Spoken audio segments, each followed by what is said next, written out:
I was never meant to be an explorer. I was born in Jerusalem, back in the days of the British Mandate. A kid with a hat and a small dream to see what lies beyond Mount Scopus.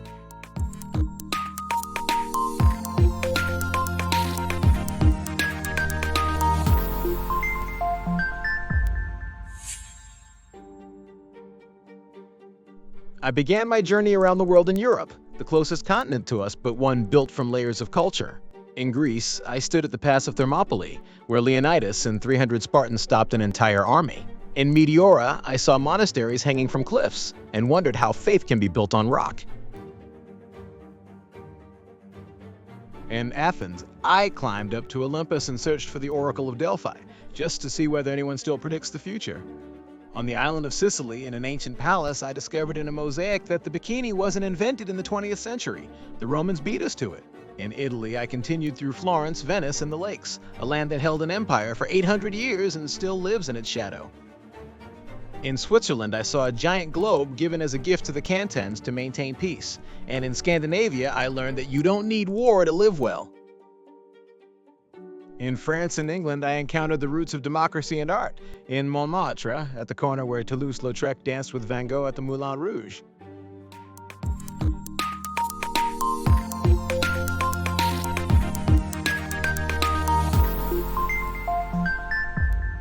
I didn't arrive in the United States as a tourist, but as a resident. I lived in New York for several years, and there I wrote a book about 54 trips within 2 hours of Manhattan.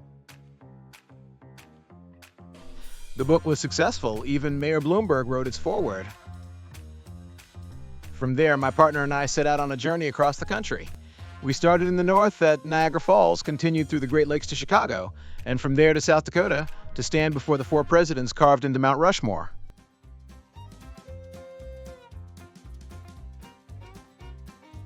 From Montana, we descended to Yosemite National Park, Death Valley, and Las Vegas, a city built on crime dressed up as dreams. In the Grand Canyon, we stood on the glass skywalk, and in Yellowstone, we waited every hour for the eruption of the geyser, Old Faithful. We continued along the Gulf of Mexico, passed through Texas and New Orleans, and on the Mississippi River, we sailed with a jazz band like Mark Twain. On our way back, we drove the Blue Ridge Parkway, visited Gettysburg, to see the battlefield that turned America into one nation.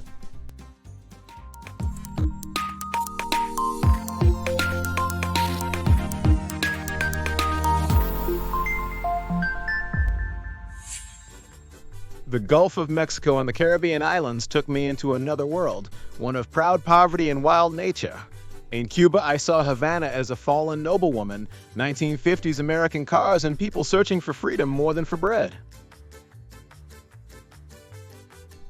In Jamaica, at Ocho Rios, we floated downriver in tubes and climbed a waterfall against the current. In Puerto Rico, I felt a place half American and half Latin, unsure where it truly belongs. In the Jewish cemeteries on the islands, we found graves of Yiddish pirates, Jews who escaped persecution and became pirates in order to survive. In the heart of the jungle, the forgotten Mayan cities revealed themselves after centuries of silence. In Mexico, I climbed the pyramids of the sun and moon and stood there like an ant facing ancient glory. In Acapulco, I watched men dive from cliffs in front of a restaurant, and on Cozumel Island, we swam with turtles and vegetarian sharks.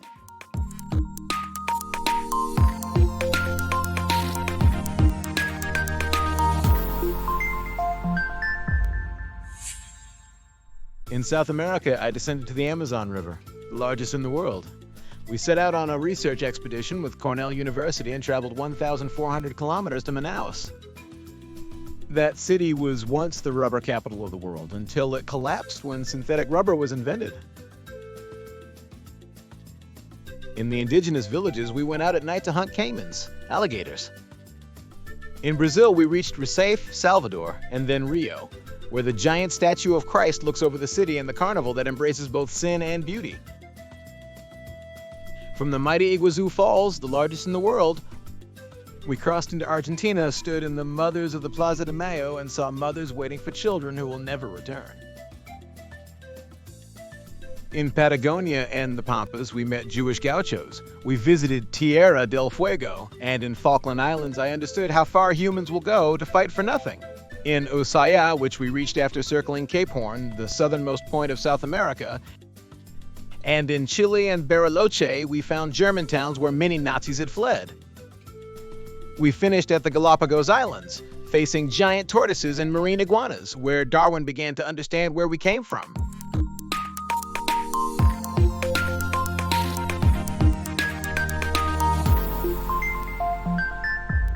In Africa, for the first time, I felt I was standing at the edge of the world, between vast nature and people who live like the tribes of long ago. I began in South Africa. I climbed Table Mountain and looked down at Cape Town as if from a painting. At the Cape of Good Hope, baboons photographed me, and two oceans, the Indian and the Atlantic, embraced one another. At a hotel, I watched humpback whales passing in front of the balcony, and in a restaurant they promised, "Fresher than this, it's still swimming." In Stellenbosch, I tasted wine in a place where Afrikaners ruled with an iron fist during apartheid. In Oudtshoorn, I rode ostriches, a city where Jews once became wealthy raising feathers for royal hats. I continued along the garden route through Tsitsikama Forest and met shy elephants. On safari, I saw a lion hunt, an elephant charge, and I understood. Anyone who's not afraid has never seen the savannah. At Victoria Falls, beside the statue of David Livingstone, I felt how small a person is next to the power of water. In Kenya and Uganda, I watched wildebeest and zebras crossing the Mara River. In their eyes, you could see the instinct between life and death.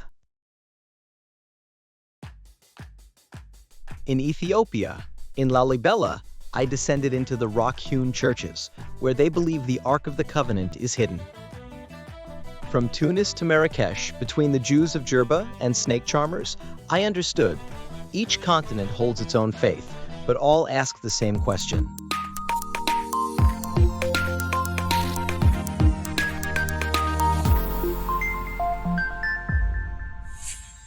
Africa holds the power of nature, but in Asia, I encountered the power of spirit, a continent with more people than grains of sand and more imagination than borders. I began in Russia, in St. Petersburg. In the Tsar's palaces and the Hermitage Museum, I saw immeasurable wealth, and outside, a people living in poverty. In Moscow's Red Square, at the impressive changing of the guard, I understood that a nation can be a military superpower and still neglect the human being. From there, I continued to China. On my first visit in 1989, the streets were full of bicycles and faded Mao suits. The Emperor's terracotta army had only recently been unearthed, covered by tarps. In later years, I sailed the Yangtze River through the Three Gorges. I saw the massive dam built to regulate the flow of that mighty river. Modernization drowned villages and temples beneath the water. In Shanghai, after just one decade, skyscrapers grew opposite the Bund, that colonial promenade. A few years later, we were already flying at 500 kilometers per hour on the maglev train, a nation reinventing itself. From China's order, I entered India's chaos. In Varanasi, I saw bodies burning on the banks of the Ganges, and steps away, people bathing and washing laundry in the same water. In India, I learned that faith can live alongside bottomless poverty. But this is also India that built the Taj Mahal, a monument to love. In Kashmir, I found a quiet lake that silences inner noise more profoundly than any temple.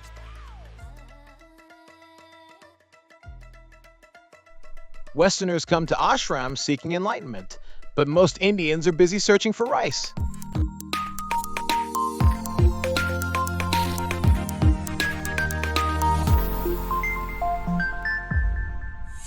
From Asia, I moved into the world of islands, places untouched by time. In Sri Lanka, an island shaped like a teardrop beside the Indian subcontinent. I climbed a rock shaped like a lion, 500 meters of stone on which a local king built a palace. In the caves, we found paintings of women from 1,800 years ago, and in the gardens below the rock fountains operate only when it rains. A land of tea and scars, the tsunami wiped out an entire train, and thousands were lost. In Madagascar, I met lemurs and giant chameleons in jungles that geography books cannot describe. On the island of Mauritius, I visited the cemetery of Jewish immigrants exiled there by the British. In Seychelles, I finally understood what an ocean looks like that needs no filter. In China and Korea, they spoke of the future, but in Japan, I met a past that is aware of itself. In Tokyo, Kyoto, and on Mount Fuji, I understood how a nation that once dropped bombs on the world now teaches its children At the Peace Museum in Nagasaki, they show the peak of the mountain from which the bomber carrying the atomic bomb took off, to ensure no one forgets. In India's ashrams, people seek awakening, but in Japan, it is order, silence, and a bow. The Philippines is a nation of poverty and faith. I saw ancient rice terraces, the chocolate hills, and the volcano Taal. In Manila, skyscrapers stand next to poverty glued to the pavement. But in Palawan, in El Nido Bay, I built myself a moment of paradise, huts on turquoise water and a coral reef. An American sitting beside me at a bar showed me a photo of his daughter freezing in the snow back home and said, "It's cheaper to live here for half a year than to heat the house there."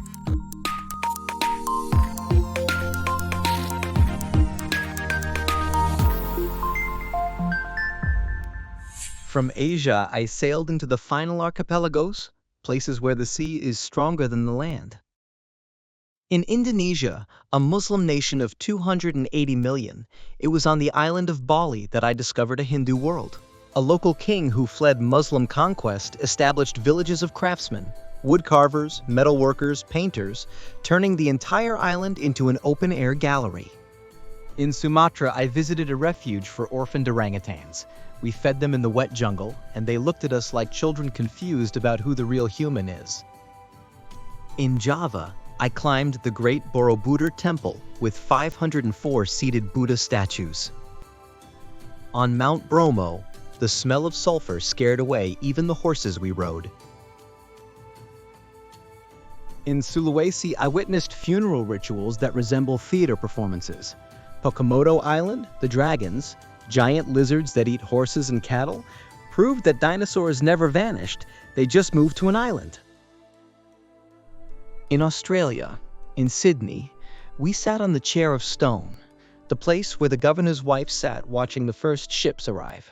At the breathtaking Sydney Opera House, we listened to Mozart's The Magic Flute, and from there we went to the Blue Mountains to see kangaroos and a koala who had no idea why he was being photographed.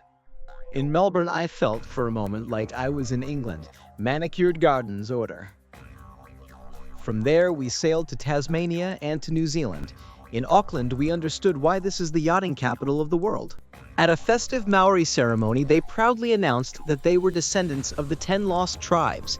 Yet, in the Wellington Museum, they told me, cannibalism isn't kosher. Hard to call that Judaism. In Rotorua, geysers erupted from the ground. But the South Island surpasses everything: glaciers, lakes, and endless sky. In Queenstown, I went bungee jumping. At my age, it's probably allowed to do silly things. In Papua New Guinea, in the mountains, I found a world with 870 languages. Warriors told us their elders still remembered the taste of human flesh, like pork. When they heard I was from Jerusalem, they thought I was an angel or a demon. In Tahiti and Bora Bora, we swim in lagoons. In Fiji, we were again welcomed as holy visitors from the Holy Land. We ended our journey in Hawaii. For my partner's birthday, we flew in a glider to an altitude of 5 kilometers above Maui. Beneath us, volcanoes awave us. In the Polynesian Cultural Center, we watched dancers from the different Pacific Islands, dances that spend an entire day trying to explain who we are without writing a word. After 4 journeys around the world, they asked me, "What were you looking for?" I wasn't looking for landscapes. I was looking for people.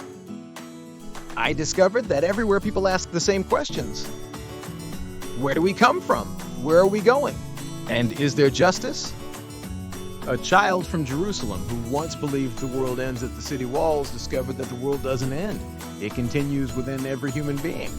At my advanced age, I still roam the world, and Right on my website, The World According to Jacksi, which you can find by searching on Google, jacksjackson.com, where I tell the full stories of my unique experiences. And if there is one thing I learned, in Papua, in Tokyo, in the Amazon, in the end, people are far more alike than different.